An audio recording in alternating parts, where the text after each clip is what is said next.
There's skins for the docks. Yeah, you can just buy skins. Like, there's no reason. I don't like getting skins and putting them on because I'm really bad at that kind of stuff.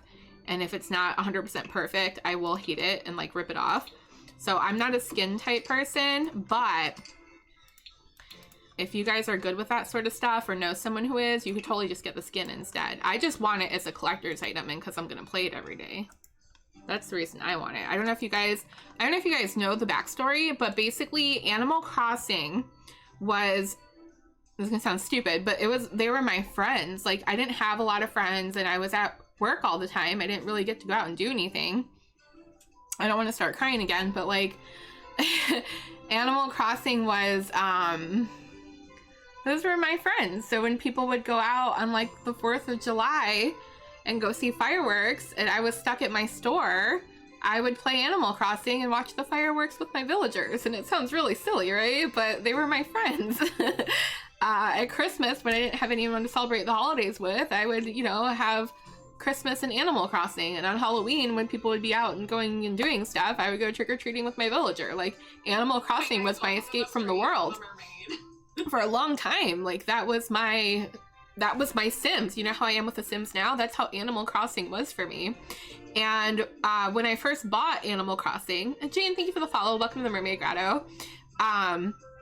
I didn't realize there was a whole community of people that played the games together online. I didn't know that was a thing. So I had my 3DS and I would play at my store, or I've had it for a long time. I even played it when I worked at the newspaper, and my Animal Crossing was my life. And I remember one time I wanted to play. I couldn't leave the store seat because I owned it and I worked 7 days a week and I needed money, to be honest. If I was sick, I had to work. It didn't matter if I only made $5 that day. I had to keep the store open because I could not afford to live. I was in a really bad position. I've told you guys that before. So I was there 70, 80 hours a week. And I would, for a long time, I had an hour and a half commute. So I would wake up, take a shower, go to the store, spend the whole day at the store, drive home, go home, and go straight to bed. And that was 7 days a week for 10 years almost. It was a lot. It was a lot to handle, but there'd be days where I'd be sitting on the couch just crying because I was so sick. I couldn't breathe. I didn't feel well, or I had a horrible migraine, or whatever the case was. And I had to be there and have the store open because if I took a day off, I would lose money and I wouldn't be able to eat or pay rent or anything. So yeah, that's a separate thing. But Animal Crossing, like, even when I worked at the newspaper, I remember I had my own office, but I didn't want people to know I was playing the game. So I took a whole stack of books and put them next to my computer like this, so you couldn't see, and I would sit there and I would play Animal Crossing at my desk. Like, I loved that game so much. And I needed money one time, and so I sold my 3DS and all my Switch games, my 3DS games. And I didn't know or think at the time that I should have kept my Animal Crossing cartridge, because then if I ever was able to afford a Switch again, I would have, or why am I saying Switch? Sorry, I'm so used to playing the Switch. Hi, Katie. If I was able to afford a 3DS again, I could have had my Animal Crossing town and my villagers and everything saved on the cartridge. And they only gave me a couple dollars for the game, right? Most of the money they gave me was for the 3DS, the actual console. And about a month later, I instantly regretted it. I was so sad. I was crying all the time. I missed my game. I missed my villagers. And that's when I thought about, like, hey, maybe I should have kept the game. And I went back to the GameStop and they didn't have it anymore. They said, we're sorry, we don't track where it is. It's gone. It's sold. We don't have any copies in store right now. And I was devastated because I lost so many items. In particular, which is funny because we're doing a cat cottage today, I lost my cat tree. It was a little cat scratching post that was a DLC that you had to go and you had to log in on a certain day and download it. And it wasn't an in-game item that you could just get again. It was an exclusive, piece. And I just had a hard time. That entire summer, I was so upset. All I could think about was wanting to play my game and how I missed it and how I missed all these special pieces I would never get back again. And I was eventually able to repurchase a 3DS and repurchase Animal Crossing. And I remember going online and searching how to get that cat tree. I was like, there has to be a way. I need that cat tree back. It was like my favorite item in the game. And so I was looking and I fell upon a whole community of people online who played Animal Crossing, and you could go and visit their towns, and people could give you items. Like someone who had the cat tree could give me the cat tree. And I was like, my mind was blown, because I've never been like super into video games. I've had a couple here and there that I played. You know, I had like the old Nintendo and the Super Nintendo, and I think up to like a PlayStation 2, but I wasn't a huge gamer. And so I didn't think that there was people that played games together online like that. I didn't know about PC games. I didn't know about any of this entire world here. And that is how I found online gaming. That is how I found a whole group of people that played Animal Crossing. And I adminned a bunch of Facebook groups. I was helping people. We were hosting town tours and town giveaways and breeding, you know, like rare flowers and giving them to people. And it consumed me. Just like I play The Sims every day, I played Animal Crossing every single day.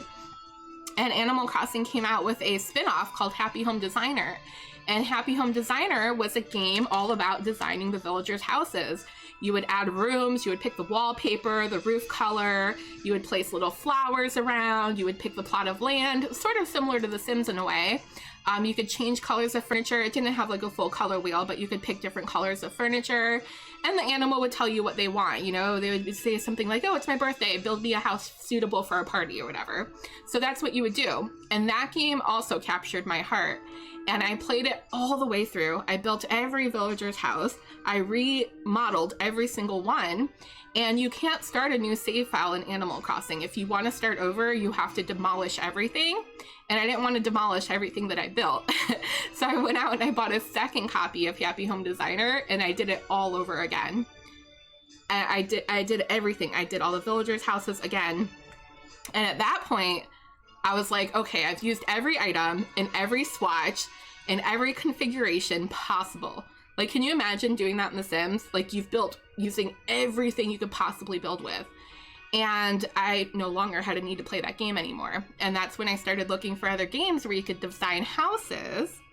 And that's how I found The Sims. So that's a super long story, but now you guys know my gaming history, you know, why Animal Crossing means so much to me. It wasn't just a game, it was my friends, it was my life, it was everything for me, just like The Sims and you guys are now. That's what Animal Crossing was to me back then.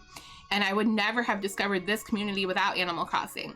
I wouldn't have even known this game existed. I wouldn't have known about online gaming. I wouldn't have known that you could stream and have someone watch you and help you build a house. I never thought that was a possibility. It never even crossed my mind.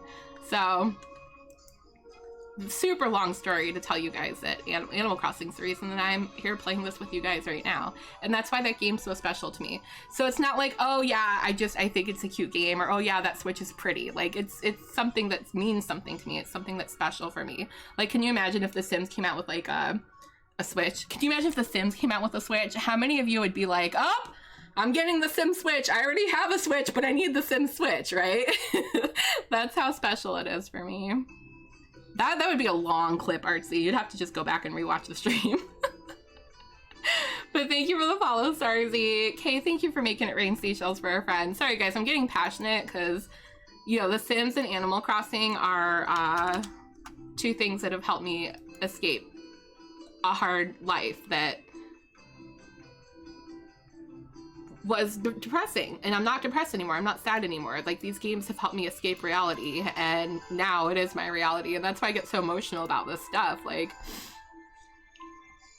it's just, I don't know how to explain it. I hope that explains it. It's just more than a game to me.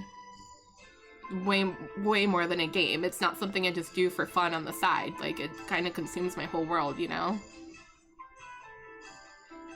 You're gonna get a Sim Switch now. Sims on the go would be amazing. I would learn how to play without a keyboard and mouse. You wouldn't have to drag your laptop everywhere. Don't you dare say sorry. That's so awesome. When I was younger, that's why I read so much. Yeah, I mean, people do different escapes, right? Some people get into music, some get into art, some get into books. Whatever it is, for me, it was Animal Crossing and The Sims. Hi, Princess. Doing well. How are you? I know, I did not mean to get so emotional today, but it happens sometimes. I don't know what to say. Sometimes it just happens. Who's gonna design the Sims Switch? Oh my god. I know, then that's the thing, you would have to buy all the expansions again. At least with Animal Crossing, you buy it one time and you have the game forever, you know?